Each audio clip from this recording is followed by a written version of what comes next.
Bonjour à tous, nous sommes donc dans l'étude, la 21e étude, et nous avons terminé dans les 20 premières, rapidement, nous avons terminé le prophète Jérémie. Le prophète de Jérémie, nous avons terminé en parlant de la destruction du temple, le dernier chapitre, 51-52, destruction du temple, déportation, et grande question sur qu'est devenu le lieu très saint, qu'est devenu l'arche de l'Alliance. Les deux prophètes Jérémie et Ézéchiel sont des prophètes qui s'étudient bien ensemble parce qu'ils sont intriqués, pour employer un langage moderne, intriqués dans le sens que ce qui arrive à l'un influence ce qui arrive à l'autre en vérité. Parce que durant la période qui précédait la destruction du temple, et de la ville de Jérusalem, la parole de Dieu avait été adressée presque simultanément, en fait, à deux jeunes sacrificateurs. Jérémie, qui était fils du souverain sacrificateur Hilkija, et Ézéchiel, qui était fils du sacrificateur Buzi. Ces deux sacrificateurs, Hilkija et Buzi, avaient un service dans le temple à Jérusalem. Le premier, Jérémie, était en Judée, à Jérusalem, dans sa ville de Anatoph, qui était dans Benjamin, mais très proche de Jérusalem. Mais le second, Ézéchiel, lui, était déjà déporté sur les rives de l'Euphrate, en Babylonie. Et tous les deux eurent des visions. Mais le Seigneur parla d'abord à Jérémie, et nous avons vu qu'il a touché sa bouche. Et l'Éternel étendit sa main et toucha ma bouche, dit Jérémie. Et voici, j'ai mis mes paroles dans ta bouche. Regarde, j'ai été établi. Alors que pour Ézéchiel, le surnaturel, il est arrivé soudainement. Pendant qu'il méditait au bord du fleuve, Dieu ne lui a pas parlé. Soudainement, il a vu des choses. Alors qu'il méditait en déportation, soudainement, il vit, dans le sens de voir. Ses yeux voyaient, son cœur, son âme voyaient dans le monde spirituel. Ce monde qui n'est pas loin comme nous allons voir, mais que la chair ne peut pas voir. Pour Ézéchiel, les cieux s'ouvrirent. Donc l'un est à Jérusalem, et Jérémie a vécu la déportation sur place, la destruction, voulais-je dire, l'arrivée des Babyloniens, des Chaldéens, des jugements à Babylone, alors que Ézéchiel, lui, fait partie du groupe qui a été déporté au tout début, et va vivre la déportation, la destruction de Jérusalem, voulais-je dire, étant déjà en déportation. Et les cieux s'ouvrirent. Ainsi, Jérémie et Ézéchiel sont parallèles. Et maintenant, nous entamons aujourd'hui l'étude du prophète Ézéchiel. C'est donc Ézéchiel 1 aujourd'hui. C'est la 21e étude. Et les 20 études précédentes se trouvent donc dans un livre que vous ne voyez peut-être pas là parce que je n'ai pas mis l'effet miroir, ce qui fait que vous devez le voir à l'envers peut-être. Mais toujours est-il que c'est un livre qui s'appelle Jérémie et la Nouvelle Alliance. C'est les notes, avec une introduction, les notes des 20 études. Donc si vous les aviez ratées, vous les trouvez sur un site qui est gratuit et vous pouvez acheter les notes en forme de livre broché sur Amazon pour 6 €, vous l'avez chez vous. C'est le prix du papier et de l'encre, absolument aucun bénéfice. Mais vous l'avez aussi pour 80 centimes immédiatement comme e-book, livre électronique que vous pouvez partager plusieurs fois et prêter d'ailleurs. Donc toutes les notes sont aussi sur un site et je vous donne en bas de la vidéo en référence les coordonnées du livre, papier ou vidéo et du site où les notes en PDF peuvent être récupérées gratuitement. Ceci dit, nous revenons donc à Jérémie. Il avait reçu, le Seigneur lui avait parlé, alors que pour Ézéchiel, le surnaturel arrive soudainement. Et il est dit que les cieux s'ouvrirent. Et nous sommes là dans le premier verset d'Ézéchiel. Le jeune Ézéchiel était donc en déportation sur les rives du Kébar, cet affluent de l'Euphrate que certains pensent être un canal d'irrigation. Et il vit un événement rare dans la Bible, rare dans l'absolu. Il vit le ciel s'ouvrir. Ce qui sous-entend que dans son état naturel, le ciel est fermé. C'est-à-dire qu'on ne voit pas le ciel. Il ne s'agit donc pas du ciel des étoiles, du ciel que nous avons au-dessus de nos têtes, parce que celui-là, on le voit. Verset 1 dit « La 30e année, le 5e jour du 4e mois ». Quelle précision!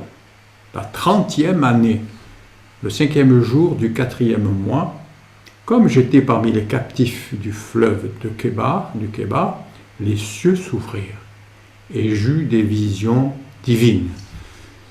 Alors, ce verset est important, comprenons qu'il s'agit de la 30e année du 5e jour. Or, Ézéchiel n'a peut-être pas 30 ans encore, c'est un jeune sacrificateur, ce n'est pas de son âge dont il parle.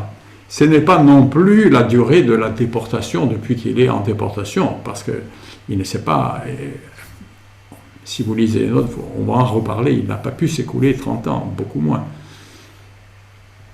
Mais il était là, et il y a un grand mystère que nous allons solutionner, il n'est pas difficile.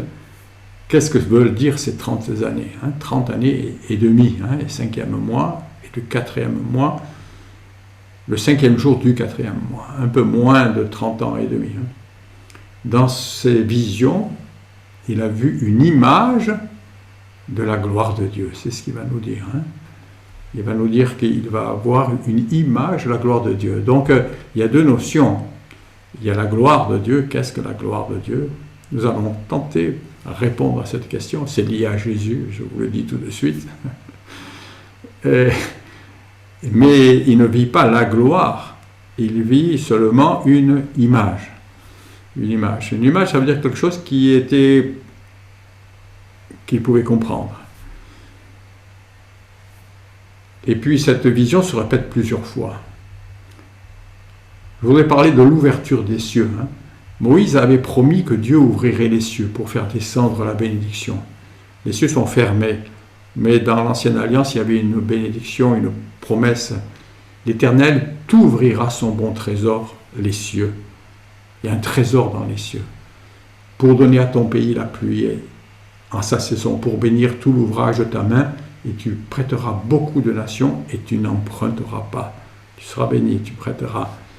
Alors quand il est question d'ouvrir la pluie, alors on pense que les cieux qui s'ouvrent et la pluie, c'est les nuages, c'est le ciel que nous avons au-dessus de la tête, mais bien sûr, il est question de notions spirituelles, et la pluie, nous le savons, c'est la pluie du Saint-Esprit, c'est la pluie de la bénédiction de Dieu qui descend du bon trésor de Dieu qui est dans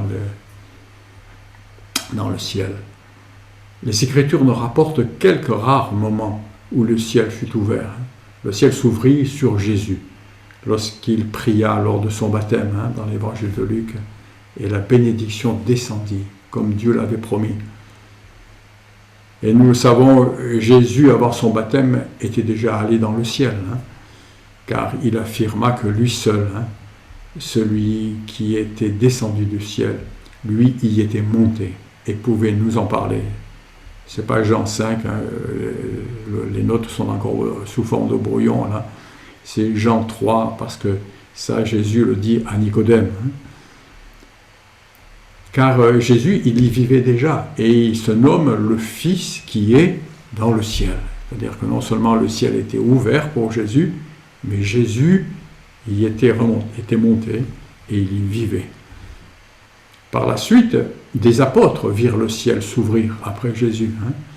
Par exemple, l'apôtre Paul nous dit qu'il connaît un homme, 14 ans au passé, il a été ravi jusqu'au 3e ciel. À Patmos, nous savons que pendant sa déportation, l'apôtre Jean vit le ciel ouvert. Il a vu une ouverture, une porte. Je vis une porte dans le ciel.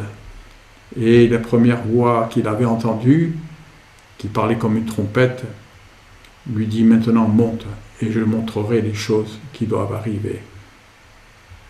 L'expression de Paul jusqu'au 3e ciel laisse penser à une distance matérielle. Paul est monté très haut. Mais maintenant, lorsque nous parlons de ciel et de hauteur et de monter ou de descendre, la hauteur ne signifie pas une distance matérielle, une hauteur comme nous l'imaginons dans la chair, mais d'une hauteur dans le domaine de la gloire. Il y a dans la gloire de Dieu, dans l'œuvre de Dieu, des choses glorieuses, des choses moins glorieuses, des choses plus glorieuses, des choses au-dessus de toute gloire, et des choses sans gloire, et des choses encore plus basses, déplorables dans la gloire. Et le troisième ciel où Paul a monté est composé de choses qui sont plus glorieuses que le second ciel, qui lui-même est plus glorieux que le premier. Mais le trône de Dieu, lui, est encore plus haut que tous les cieux, mais ce n'est pas une hauteur en altitude, c'est une hauteur en gloire. Il est au-dessus des cieux, infiniment plus glorieux que tout ce qui se passe dans les cieux. Ainsi, nous comprenons que le ciel, c'est le terme générique pour tous les lieux plus hauts que nous, plus haut que la terre, dans le sens de la gloire. Le ciel, qui est le monde des esprits, le monde des anges, le monde spirituel, il est en fait tout proche de nous. Mais il est impénétrable à la chair, à notre viande, à notre nature physique. Nous ne pouvons ni le voir ni l'entendre. C'est en ce sens que pour nous, il est fermé. Si par un miracle il s'ouvre, alors l'homme peut voir ce monde spirituel. Il n'est plus semblable à des dimensions de la même réalité, mais il est semblable à des dimensions que nous ne connaissons pas. Ainsi, à l'instant où les yeux s'ouvrirent, le jeune Ézéchiel vit ce qui se passait dans le ciel. Or, nous allons voir que ce qui se passait dans le ciel, en vérité, dans les visions d'Ézéchiel dont il va nous parler, ce qui se passait ne prenait pas place loin d'ici, mais prenait place à Jérusalem, dans le temple et sur la terre. Il n'était donc pas question de choses célestes, se pensant dans un trou noir, dans une galaxie située à 50 milliards d'années-lumière, mais de choses situées à Jérusalem, mais de choses que personne n'avait jamais vues. Ainsi, cette ouverture du ciel, cette vision du ciel, est non pas nécessairement ressemblante à un grand voyage intersidéral, mais c'est plutôt semblable à l'ouverture des yeux d'un aveugle qui soudain découvrirait les réalités qui l'entourent et qui l'ignorait. Nous pensons aussi à une autre image, c'est celle d'un homme qui est au théâtre et qui soudain découvre l'envers du décor et qui voit ce qui se trame derrière le décor et découvre que ce qu'il voyait sur la scène, sur le théâtre et toutes ces choses qui s'exprimaient, qu'il croyait être la réalité, ne sont pas la vraie réalité, mais qu'il y a des choses derrière qui soutiennent, qui contrôlent, qui sous-tendent. Il y a un autre monde, il n'est pas loin, il est juste derrière le décor, mais les yeux sont arrêtés par le décor, on ne voit pas derrière. Les yeux du cœur, les yeux de la foi nous permettent déjà de voir derrière le décor de ce monde et de voir dans l'invisible la réalité éternelle. Ainsi, quand il fut dit à Jean l'apôtre « Monte ici », il ne s'agissait pas nécessairement de monter en altitude, mais de passer plus haut dans la notion de gloire, dans cette nouvelle dimension. Il est monté dans une dimension que nous n'avons pas encore expérimentée totalement et que naturellement nos corps terrestres ignorent. Mais c'est ce que nous faisons, les enfants de Dieu, lorsque nous laissons l'Esprit élever nos âmes dans sa présence. Déjà, Dieu avait dit à Isaïe que la terre est son marchepied, ce qui veut dire que nous vivons au niveau des pieds, sans voir le reste qui est plus haut dans la dimension de la gloire. Ainsi, les visions spirituelles de la gloire de Dieu que nous raconte Ézéchiel sont directement connectées aux dernières méditations sur le livre de Jérémie. C'est pour ça que je vous parlais du livre de Jérémie, des commentaires. Les derniers chapitres de Jérémie que nous avons étudiés, c'était juste au moment de la destruction du temple. Et ça nous avait parlé la dernière fois de parler du devenir de l'arche de l'alliance et du lieu très saint, dont paradoxalement Jérémie ne parle pas. Il y a un grand silence de l'écriture. Qu'est devenu Pourquoi ? Parce que ce lieu très saint, cette arche de l'alliance, elle était la demeure de la présence de Dieu au milieu de son peuple. les yeux d'Ézéchiel s'ouvrirent sur ce qu'il y avait derrière ce décor matériel. Ce lieu très saint, cette arche, ce tabernacle était une ombre des choses à venir, un décor matériel, une empreinte matérielle. Mais les yeux d'Ézéchiel s'ouvrirent sur ce qu'il y avait derrière la réalité de ce lieu très saint. Ce qui fait que la vision de la gloire d'Ézéchiel est strictement la suite, est strictement connectée au dernier chapitre de Jérémie que nous venons d'étudier. Jérémie nous parle du lieu très saint, ou plutôt ne nous en parle pas, il nous parle de tout ce qui l'environne, et parle de la destruction. Et nous avons dit qu'il n'en parlait pas parce qu'il avait annoncé dans son chapitre 31 que ces choses-là ne viendront plus jamais à l'esprit, parce que Dieu allait faire des choses nouvelles, des choses spirituelles. On allait passer de l'autre côté du décor, on allait entrer dans la réalité, celle que Ézéchiel voit. Et donc il y a une connexion, une continuité. Jérémie à Jérusalem voit le temple matériel en déportation à Babylone. Ézéchiel voit déjà les choses spirituelles.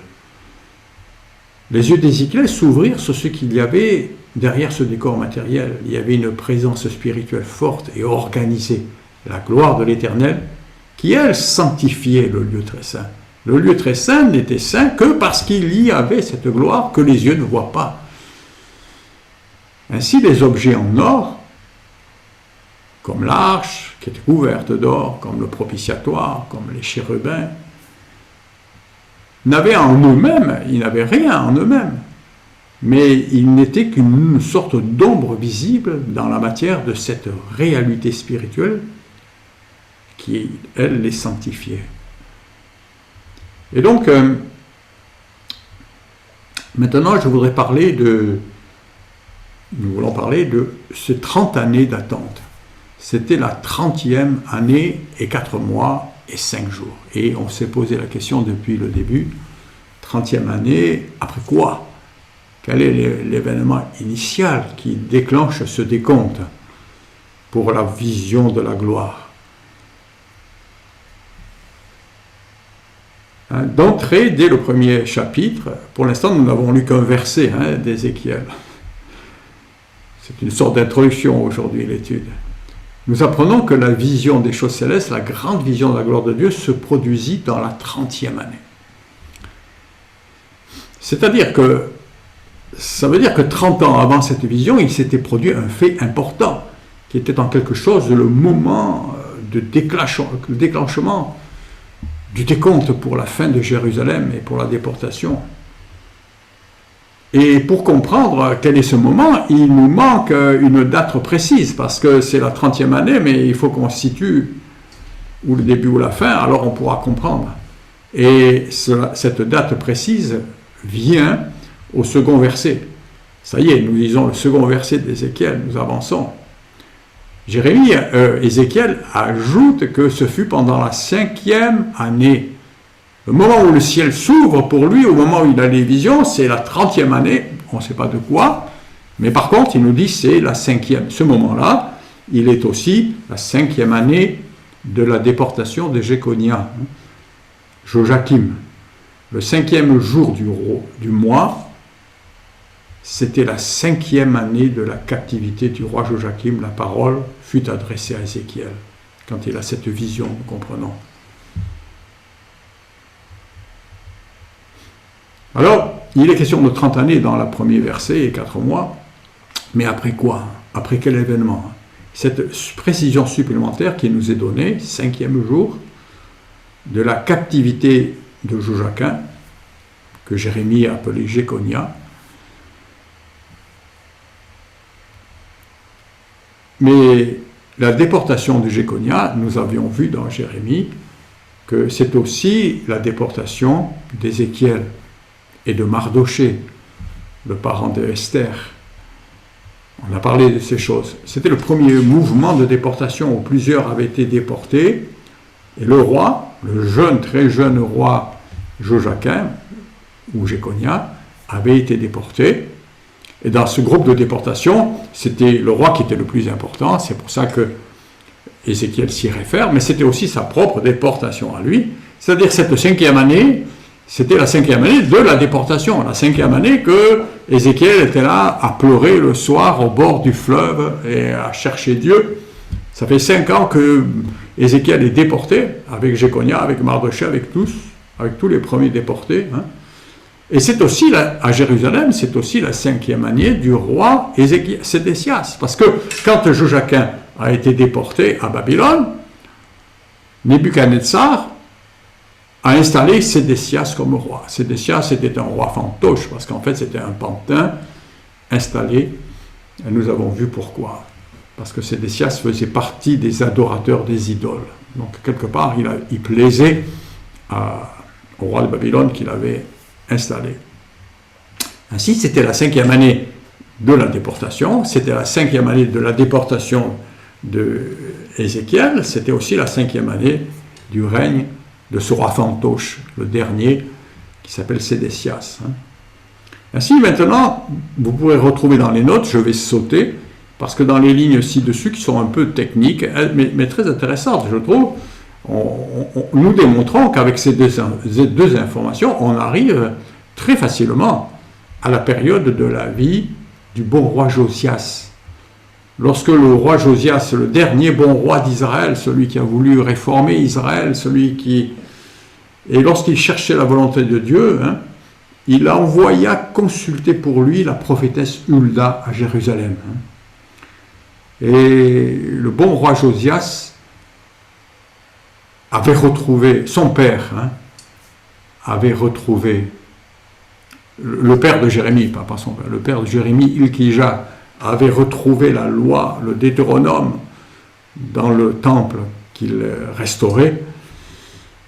Il l'avait apporté au roi Josias, le roi Josias l'avait lu, il était tombé sur sa face en voyant les jugements, les menaces de déportation que Dieu promettait si le peuple se détournait et se tournait vers l'idolâtrie.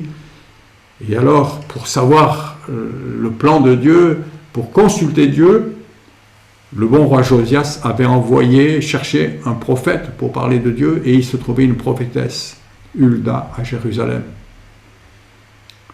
Et c'est ça le moment historique. Alors, en effet, vous pourrez lire, voilà, il s'agit simplement d'aller lire dans le livre des rois.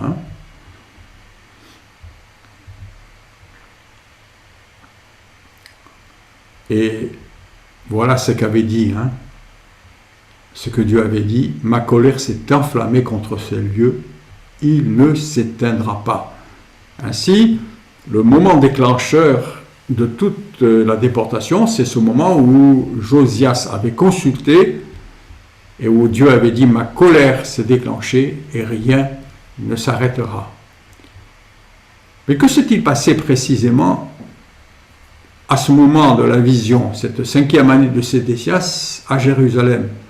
Oui, c'était la 30e année où la prophétesse Hulda avait répondu au roi Josias que la déportation était inévitable, que la colère s'était enflammée contre Jérusalem et qu'elle ne s'éteindra pas. Et Josias a quand même voulu s'interposer, vous le savez, il a voulu quand même agir. Il n'acceptait pas quelque part, il a voulu faire comme le roi Ézéchias avait fait et avait réussi, mais c'était trop tard. Nous avons parlé de ces choses déjà longuement. Mais que se passait-il cette 5e année de Sédécias?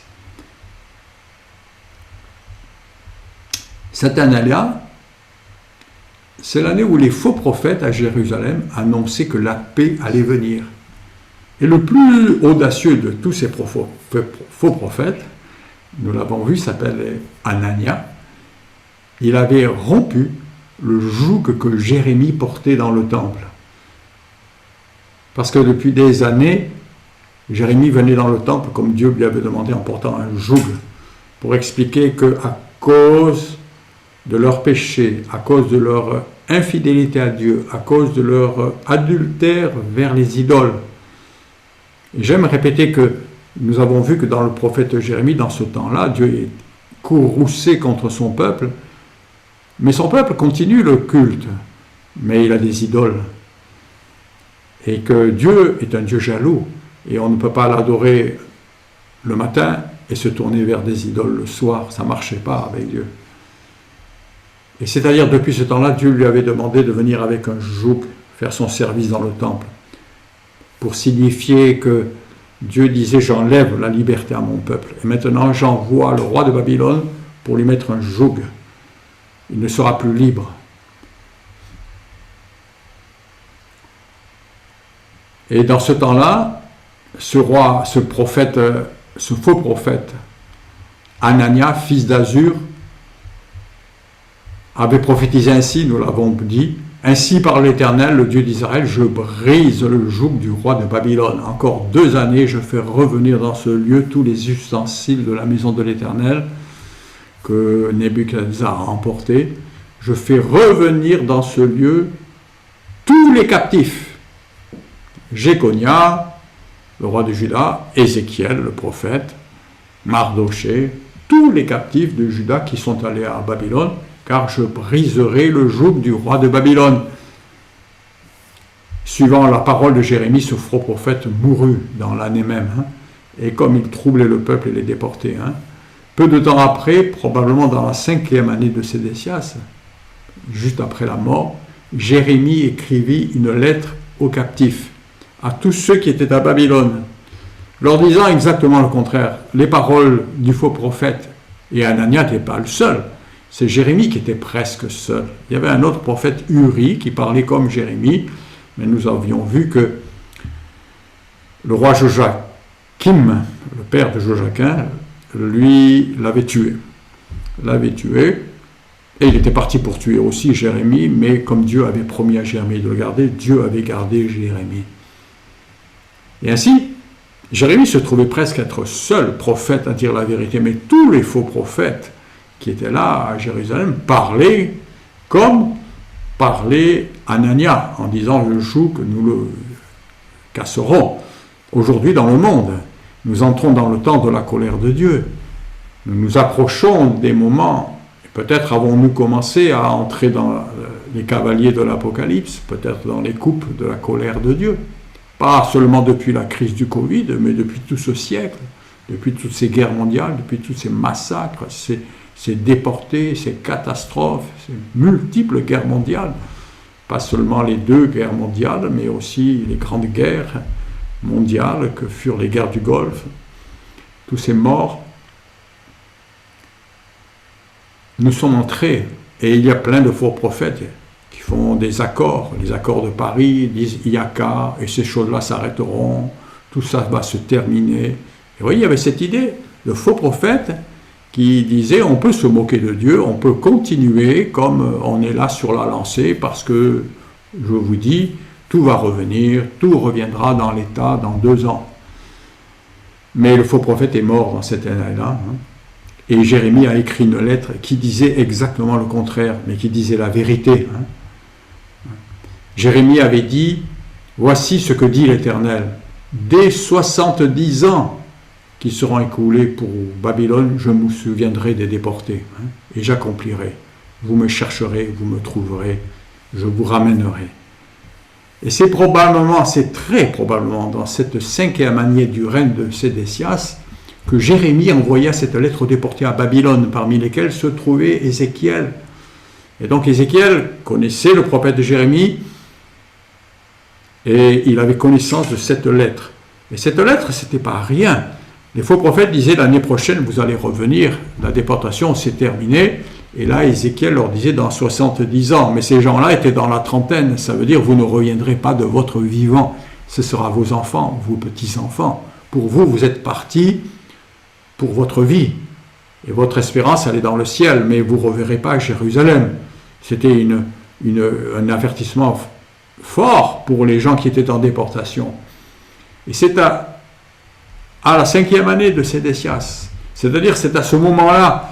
Et c'est probablement après avoir reçu cette lettre. Là, c'est moi qui paraphrase, qui imagine, qui fantasme, mais je me mets à la place d'Ézéchiel, qui est là, ce jeune qui pleure Jérusalem, et qui entend toutes les prophéties, qui sait qu'il y a plein de prophéties qui disent ça se termine en peu de temps, et qui pleure, qui dit Seigneur, ramène-nous. Et là, ils reçoivent la lettre du prophète Jérémie, et il sait que Jérémie dit la vérité, et Jérémie dit vous ne reviendrez jamais, pas de votre vivant. Mais j'ai des projets d'avenir pour vous, de paix et de bonheur. Nous avons longuement parlé dans les commentaires qu'on s'approprie souvent cette prophétie un peu à la légère sans comprendre. L'épée de projet de bonheur que le Seigneur avait pour Ézéchiel et pour le déporter, c'était dans le ciel, c'était dans un futur, mais pas à Babylone. Ils allaient y passer leur vie et y mourir. C'est dans 70 ans. Et ça avait été le déclencheur peut-être, probablement. Il est donc fort probable que les visions d'Ézéchiel débutèrent lors de la réception de cette lettre de Jérémie, alors que Dieu annonçait que la captivité allait durer toute la vie des déportés.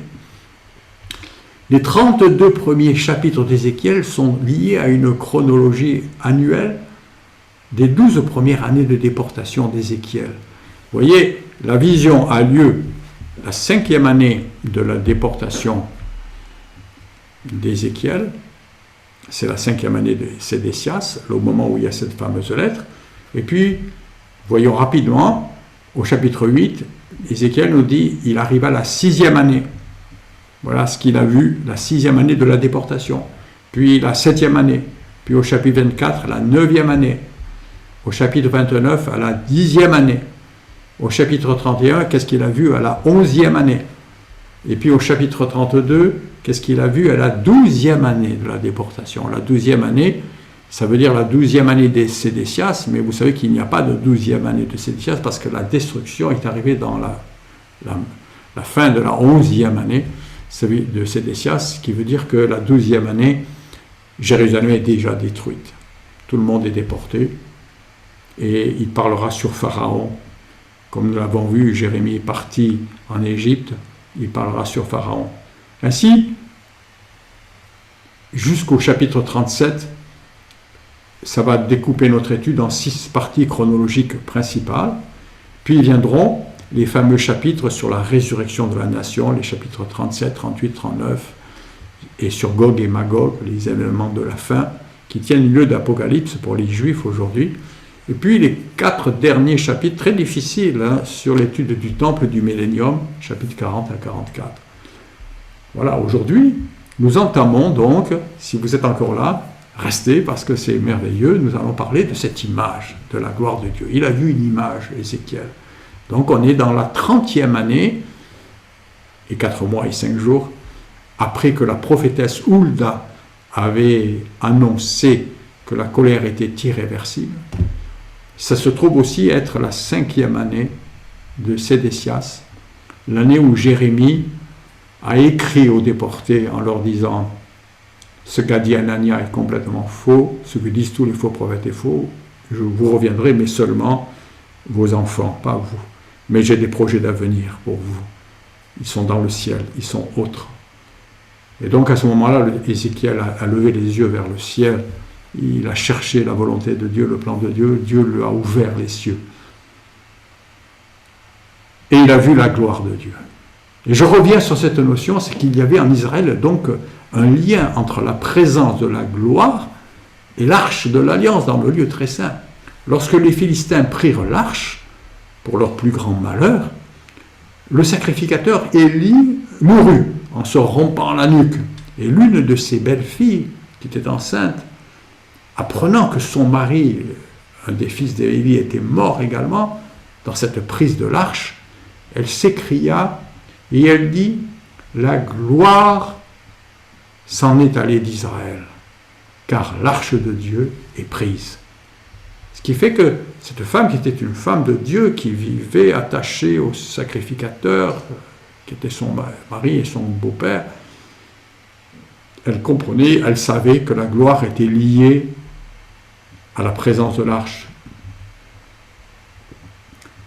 Or, le prophète Ézéchiel, il vit à voir dans le monde spirituel la gloire à Jérusalem dans le temple, puis sur la porte, puis sur les parvis, puis partir sur le mont des Oliviers. C'est ce que nous allons voir. C'est la vision, les visions d'Ézéchiel dont nous allons parler, c'est comment la gloire de Dieu va quitter, la vraie gloire de Dieu va quitter.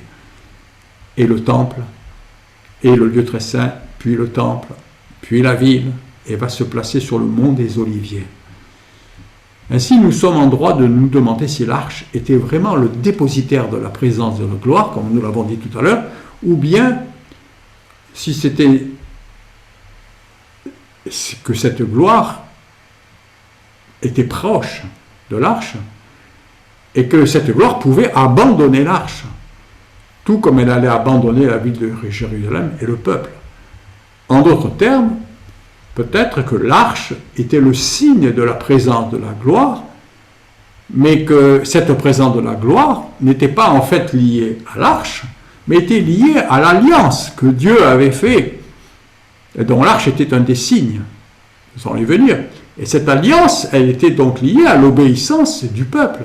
Parce que si le peuple désobéit, l'alliance de Dieu se brise. Et dans l'alliance, Dieu avait dit, là où il y aura l'arche, il y aura ma présence. Mais qu'en fait, la grande désobéissance et l'idolâtrie extrême avaient fini par séparer l'arche de la gloire de Dieu, de cet objet qui ne devenait plus qu'un objet. Ainsi, la gloire était attachée à cette arche par l'alliance, parce que c'était explicitement stipulé dans l'alliance du Sinaï. Je me rencontrerai là, dans le lieu très saint, avec toi, et je parlerai avec toi de dessus le propitiatoire, entre les deux chérubins qui sont sur l'arche, et je te dirai tout ce que je commanderai pour les fils d'Israël. Ça, c'est Dieu qui parlait à Moïse. Et puis, il dit, mais ça continuera pour les descendants. Je me rencontrerai là avec les fils d'Israël, et la tente sera sanctifiée, le tabernacle, puis le temple, sera sanctifié par ma gloire. Ce qui veut dire que l'arche était le lieu de la gloire parce que c'était l'alliance que Dieu faisait. Il promettait, il s'engageait dans cette alliance.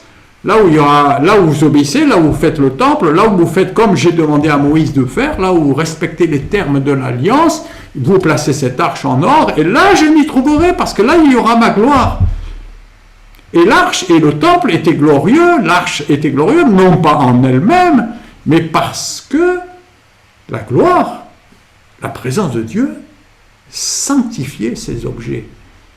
Mais si l'alliance est brisée, lorsque l'alliance fut brisée par l'idolâtrie sans limite, et cette brisure, elle eut lieu 30 ans avant la vision, le jour où cette prophétesse Hulda, qui était une prophétesse très anonyme, c'était juste la femme du responsable des vêtements sacerdotaux du temple, qui habitait de l'autre côté de Jérusalem, qu'on est allé chercher, parce que cette femme-là, elle parlait de la part de Dieu.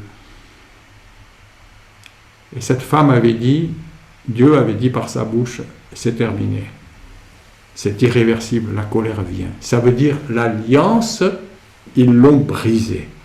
Parce que dans une alliance, il faut que les deux soient unis. Et si l'un désobéit, il brise l'alliance. Il n'est pas fidèle. C'est pour ça que Dieu parle toujours d'infidélité et compare Israël et sa sœur à des prostituées. Et lui parle de Dieu jaloux, parce que c'est comme dans un couple, c'est une alliance. Et lorsque l'alliance fut brisée par l'idolâtrie sans limite du peuple, toutes les promesses de l'alliance devenaient caduques. La gloire n'allait plus sanctifier ni l'arche, ni le temple, et finalement le lieu très saint n'était plus un lieu très saint, si bien qu'Ézéchiel vit toute la gloire partir. Il vit cette réalité spirituelle qui était derrière le décor, comme nous disions. Ainsi, l'alliance n'avait pas agi dans les cœurs, et beaucoup croyaient, l'ancienne alliance n'avait pas agi dans les cœurs. Et ainsi, beaucoup croyaient que cette arche, elle avait un aspect magique et qu'elle assurait la présence de la gloire. Les Juifs auraient dû le comprendre bien avant, parce que quelquefois, ils avaient sorti l'arche au combat. Josué avait sorti l'arche, et quand les sacrificateurs avaient posé le pied dans le fleuve, il s'était arrêté de couler, et le pays avait pu traverser le Jourdain. Mais d'autres fois, ils ont sorti l'arche pour aller au combat, et ils ont été battus, parce qu'ils ne vivaient pas dans l'obéissance du Seigneur. Nous avons parlé du fait étonnant qu'il y a un mécanisme, beaucoup le pensent, du fait de lier, moi je ne suis pas contre, lier le fait que les colonnes avaient baissé, que ces colonnes et ce mécanisme très intelligent, fabriqué par un homme dont la Bible dit qu'il était très intelligent, c'est-à-dire cet homme, je ne sais plus son prénom, excusez-moi, mais cet homme qui avait été chargé, envoyé par le roi de Tyr spécialement pour construire les colonnes, avait été envoyé à Salomon, était qualifié par la Bible de génie, extrêmement intelligent. Si la Bible dit que quelqu'un est intelligent, c'est que c'est vraiment quelqu'un qui a des révélations, un génie. Et ce génie avait été là parce qu'il y avait un mécanisme qui avait probablement dérobé l'arche matérielle. Et Dieu n'a pas voulu que cette arche devienne, peut-être pour des raisons liées à la fin des temps, à la venue de l'Antichrist, on ne sait pas trop. Mais avant de parler de la vision d'Ézéchiel en tant que telle, nous insistons encore sur le fait que bien que voyant des choses du ciel qui s'étaient ouvertes, Jérémie vit des choses qui étaient en fait sur la terre. Le deuxième verset nous dit que la 5e année de la déportation de Jéconia, il vit l'image de la gloire de Dieu dans cette vision extravagante. Il y a des êtres qu'il qualifie de roues. Et ces roues, elles sont sur la terre. Et elles sont proches de 4 grands chérubins dont nous allons parler. Parfois, elles s'élèvent de la terre, mais pas loin. Elles sont là, tout proche de la terre. Toutes les références sont le nord, le sud, l'est, l'ouest. Ce sont des références terrestres. Et nous avons bien dit que la gloire qu'il voit, elle est là dans le temple, liée au temple. On ne parle pas de choses qui sont loin dans la galaxie. Nous apprenons plus loin que ces roues étaient en fait appelées des tourbillons. Nous y reviendrons. Et puis, dans le chapitre 8, et dans une autre vision, il nous est dit qu'il va voir la gloire sortir, aller sur la ville, monter sur le mont des Oliviers. Tout ça pour bien rappeler, avant d'aller plus loin, que les choses invisibles, les choses du ciel que Jérémie voit, ces choses sont sur la terre, au moins en partie. Ce qui prouve bien que le ciel est un état, une dimension que la chair ne peut pas recevoir, des choses dans l'invisible, mais que cet invisible, il est peut-être très proche de nous. Et ainsi le ciel, la gloire, le Seigneur, les anges, la bénédiction, cher ami, elle est très proche de toi. C'est juste qu'il faut le voir, il faut le croire par les yeux de la foi. Et pour cela, c'est le miracle du Saint-Esprit qui applique le sang de Jésus sur nos cœurs, qui guérit nos cœurs, qui guérit nos yeux, et qui nous permet d'avoir, comme Ézéchiel, la vision des choses invisibles. Ce que vit le jeune prophète était une image de la gloire. Or, nous le savons, l'image parfaite de cette gloire, c'est Jésus. Le Fils fait homme. Et il est l'image parfaite de la gloire. Et nous allons analyser cette image, cette vision d'Ézéchiel, sachant qu'elle nous parle. Nous avons un préjugé. Nous connaissons la fin de l'histoire. Nous savons qu'elle nous parle du Fils et de sa forme d'homme lorsqu'il vint au milieu de nous et sortit du ciel pour prendre notre cécité spirituelle et nos limitations de la chair. L'Épître aux Hébreux nous dit que Jésus, il est le reflet de la gloire de Dieu et l'empreinte de sa personne. Tout ce que l'on peut connaître de la gloire est en Jésus. Ce qui fait que Ézéchiel a une image de la gloire. Ce n'était pas la gloire, c'était une image spirituelle qu'il a eue. Et nous connaissons Jésus. Jésus, en tant qu'homme, l'homme Jésus, il était l'empreinte de sa personne. Il était le reflet de cette gloire. Ainsi, nous avons mieux que le tabernacle, nous avons mieux que la vision d'Ézéchiel. Nous avons la meilleure image, le meilleur reflet de la gloire que l'on puisse avoir, qu'il soit possible dans la chair et dans l'esprit. Nous avons le Fils. Celui qui a le Fils a la vie. Ézéchiel a eu plusieurs visions de cette gloire. C'était une image de la gloire éternelle. Une image seulement, notons-le bien, si le lieu très saint n'était qu'une image matérielle de la gloire de Dieu, ce qu'il vit dans le monde du spirit, dans le ciel, n'était pas encore la gloire elle-même.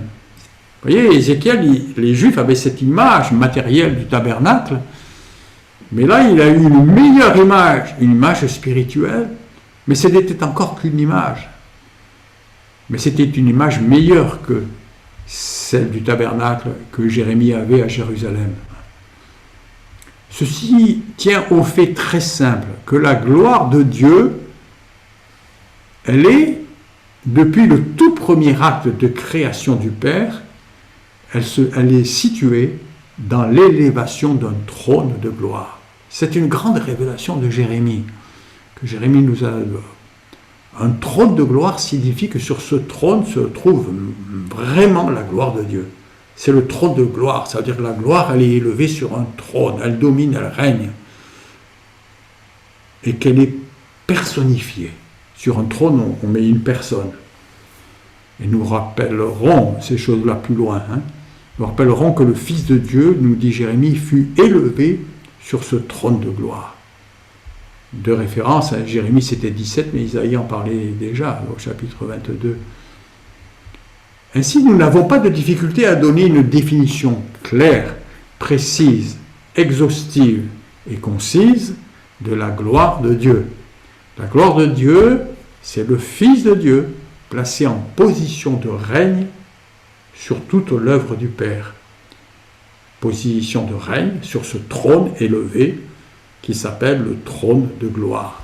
Et donc Jérémie nous dit que ça fut la première œuvre de Dieu. Avant toute chose, avant la création du ciel, des armées des cieux, nous allons reparler de toutes ces choses. La première chose que Dieu a fait, il a élevé le Fils sur un trône de gloire.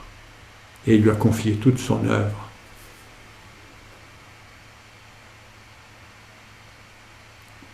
Ici, nous tirons un gros avantage d'être nés de nouveau avec le Fils.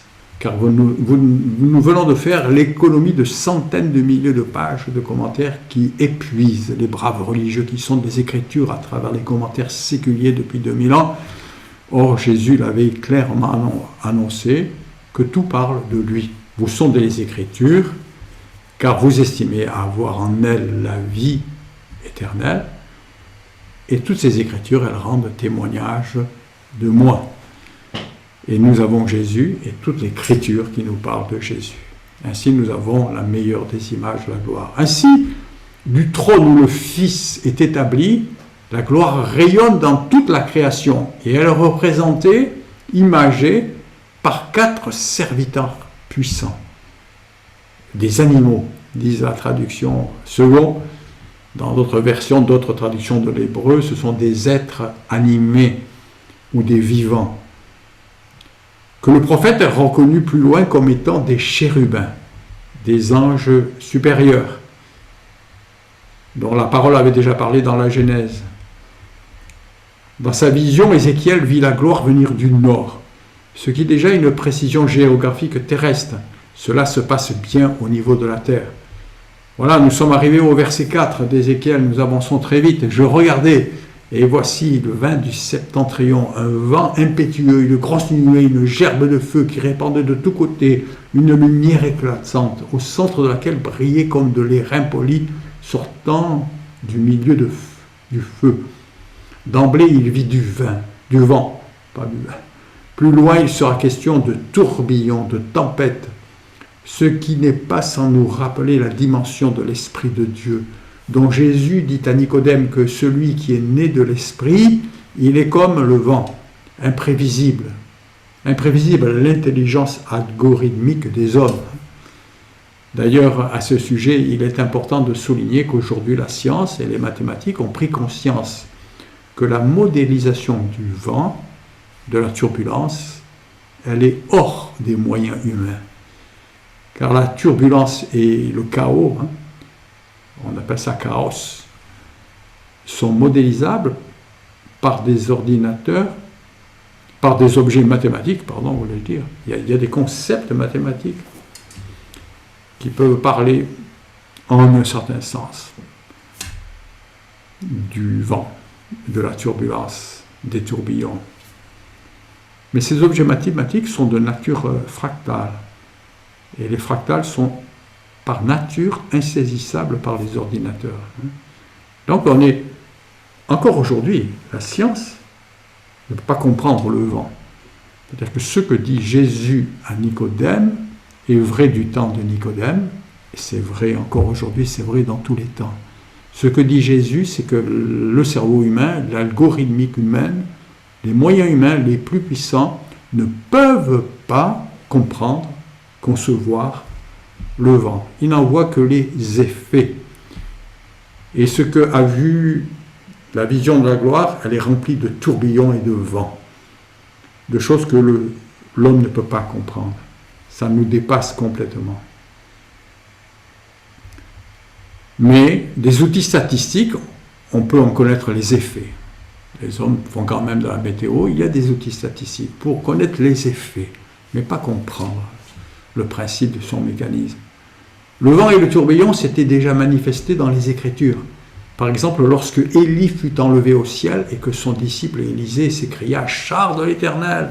il est dit qu'Élie a été enlevé dans un tourbillon. Et vous voyez, ce tourbillon, c'est ce que Ézéchiel a vu. Nous allons en reparler, revenez nombreux. Lorsque l'Éternel fit monter Élie aux cieux dans un tourbillon, Job, Dieu lui répond au milieu du tourbillon. Dieu avait parlé à Job dans son humiliation au milieu du tourbillon.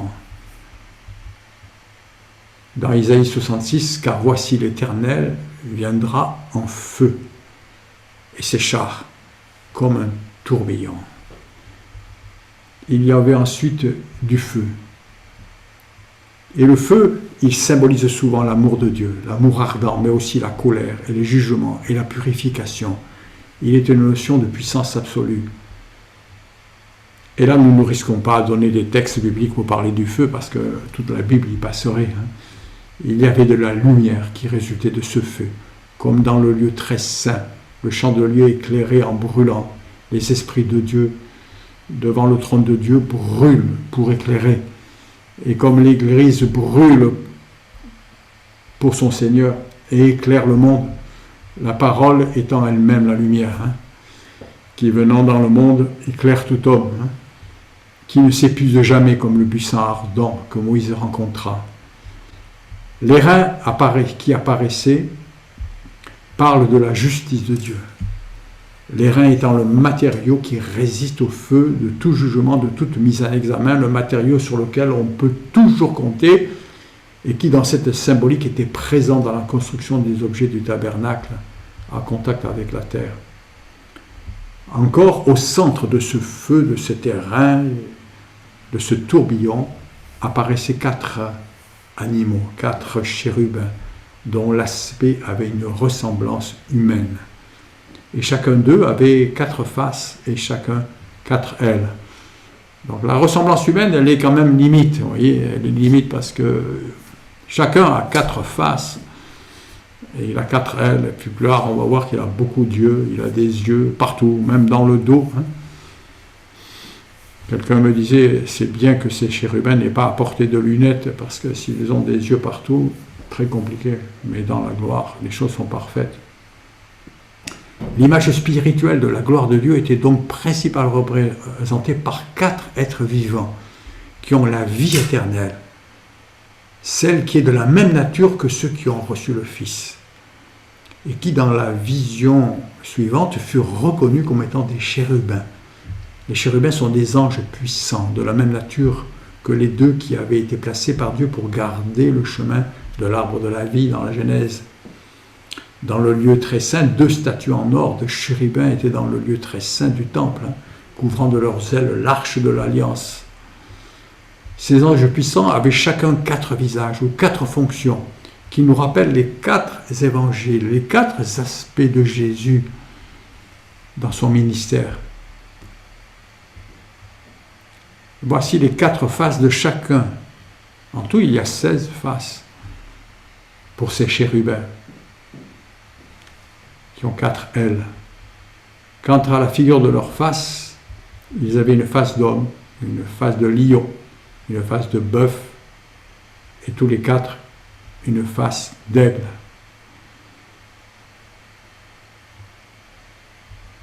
Les notions de droite et de gauche qui sont étonnantes. Jésus est venu rétablir l'homme. Et pour cela, Luc nous présente Jésus comme le Fils de l'homme. Mais il est venu comme étant le lion de Juda annoncé par Jacob dans Genèse 49 pour régner. Mais Jésus est venu pour servir, comme nous le présente Marc, annonçant qu'il continue à secourir à travers son corps. Ils imposeront les malades, les mains aux malades, et les malades seront guéris. Jésus est un serviteur, comme le bœuf qui secourt, qui est l'animal qui a été donné pour le service. Et Jésus guérit. Il a guéri pendant son ministère, il continue à guérir. Parce que son corps, son Église, qui est Jésus sur la terre, elle impose les mains et les malades sont guéris. Et enfin, Jésus est l'aigle du ciel, car étant le Fils de l'amour du Père, il s'élève dans les cieux au point qu'il put dire à Nicodème, le Fils qui est dans le ciel. C'est l'amour qui nous élève dans le ciel, qui nous fait voir tous les problèmes par en haut, nous élève dans l'amour, dans la nature, qui nous permet d'aimer nos ennemis. Ces anges, ces 4 anges qui avaient ces 4 faces, qui ressemblaient au Fils dont ils dépendent, ils étaient conduits par l'Esprit de Dieu. Chacun marchait droit devant soi. Ils allaient où l'Esprit les poussait à aller. L'Esprit est présent là. Cette dimension de la gloire était en bas sur la terre, mais plus haut, dans la dimension de la gloire, il y avait une étendue, un ciel de cristal. Cette étendue n'était pas le ciel que nous voyons, là où la Lune et Mars nous attirent. En fait, il s'agit d'un ciel de cristal. Certaines traductions ont dit de glace. Un ciel de cristal qu'Ézéchiel avait vu. Or, il passait ses soirées à chanter, à prier, à pleurer, à méditer sur les rives du fleuve Kébar, en contemplant le ciel étoilé.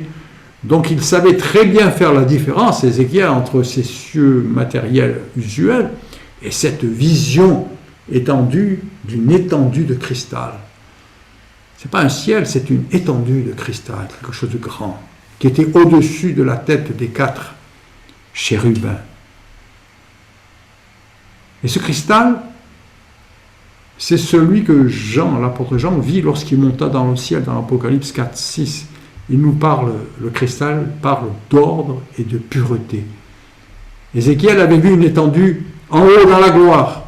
Il la qualifie alors de ciel. Jean étant monté lui-même là-haut dans la gloire, la qualifie de mer. Les deux virent la même étendue de pureté, de cristal. L'un d'en bas, la qualifiant de ciel, l'autre d'en haut, la qualifiant de mer. Il s'agissait de l'assemblée des anges saints, des armées de l'Éternel, qui firent partie des premières œuvres de la création, avant la création de la terre. Nous reviendrons vraiment sur ces choses. Simplement, disons maintenant qu'un cristal, c'est une matière où tous les atomes sont parfaitement ordonnés et transmettent la lumière sans la moindre déperdition ni déformation. Ainsi, ce cristal est spirituellement l'opposé des flots, du désordre et des nations du monde. Ce ciel de cristal, ou cette mer de cristal dans les visions de Jean et d'Ézéchiel, c'est le lieu où évoluent les saints anges, ceux qui n'ont jamais été salis par l'orgueil et par le péché de Satan. Quand Pierre les appelle les saints anges, ce n'est pas un euphémisme, c'est parce qu'il y a des anges qui ont perdu leur sainteté, qui ont été souillés par le péché, par la rébellion de Satan, mais il y a des anges qui sont restés saints. Et là-haut, dans le ciel, ils sont dans la présence de Dieu, et ils sont comme du cristal. Vous voyez, Ézéchiel nous le dit, au-dessus des têtes des animaux, des chérubins, il y avait comme un ciel de cristal resplendissant qui s'étendait sur leur tête dans le haut. Ce qui veut dire que les chérubins étaient descendus au-dessous des cieux, ils étaient sur la terre. L'Église elle-même transformée en un tel cristal, car chacun de nous devient l'image de Jésus, et en pleine unité avec les paroles qui ne se déforment jamais. La vérité est préservée, car jamais déformée. Nos vies sont transparentes, et rien n'est caché. Au-dessus de tout ce monde angélique saint, il y a un trône de gloire, un trône élevé pour le Fils. Et le psaume et l'épître aux Hébreux nous disent que le Père a élevé le Fils au-dessus de tous les anges. en lui donnant un nom supérieur. Nous reviendrons longuement sur ce point, parce qu'il y a beaucoup trop à dire, et nous sommes tellement avancés dans l'heure maintenant. Ainsi, le Fils est sur un trône, le trône de gloire. Il est élevé au-dessus de cette étendue de cristal, de mer ou de ciel, suivant où on la voit, c'est-à-dire au-dessus de tout nom qui se peut nommer sur la terre et dans le ciel. Au-dessus du ciel, qui était sur leur tête, au-dessus du ciel, il y avait quelque chose de semblable à une pierre de saphir en forme de trône. Et sur cette forme de trône apparaissait comme une figure d'homme placée en haut. Le Fils de l'homme n'était pas encore devenu, le Fils de Dieu n'était pas encore devenu Fils de l'homme. Il n'était pas encore venu sous la forme de Jésus, l'empreinte de la gloire parmi les hommes. Il était la gloire du Père et non pas une image. Le Fils, là sur le trône, n'est pas une image de la gloire. Ce Fils, Ézéchiel en voit comme une image parce qu'il voit à peine, il voit flou, il voit quelque chose de flou, comme. Mais le Fils qui était là-haut, lui, n'était pas une image, il était la gloire du Père. Mais pour Ézéchiel, ce n'était qu'une image. Parce que c'était flou. Il vit des choses qui étaient comme semblables. Dans ce sens, bien que le Fils sur le trône était la gloire de Dieu dans toute sa plénitude, Ézéchiel ne vit que les choses en dessous du ciel de pureté. Je vis encore comme de l'airain poli, comme du feu, au-dedans duquel était cet homme qui rayonnait tout autour. Et c'est ce que Jacob avait annoncé dans Genèse 49, en disant que le règne, le sceptre ne s'éloignerait jamais de Juda. Parlant du Messie, il avait dit qu'il avait un règne éternel et que ce règne était un règne de justice et d'équité. Et l'airain, c'était une image, et l'airain, c'est le signe de la pureté et de la justice de Dieu. Dans le tabernacle, tout ce qui est en airain est le symbole de la justice de Dieu. Voilà, je termine sur ces choses.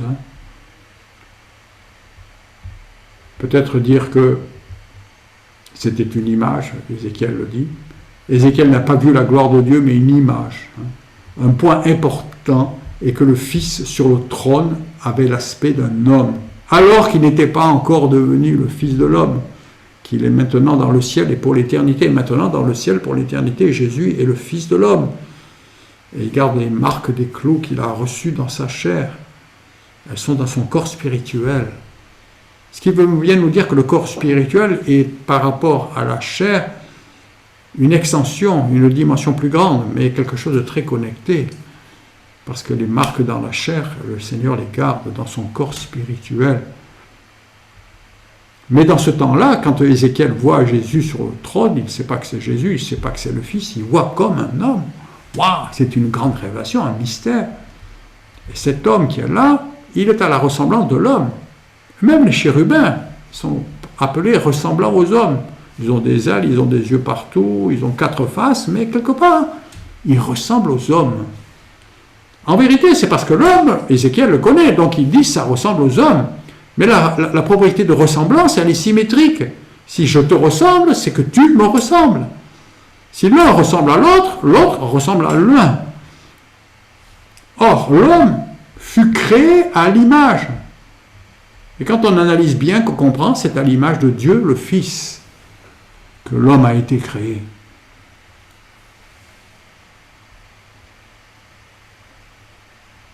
Et le Fils est Dieu.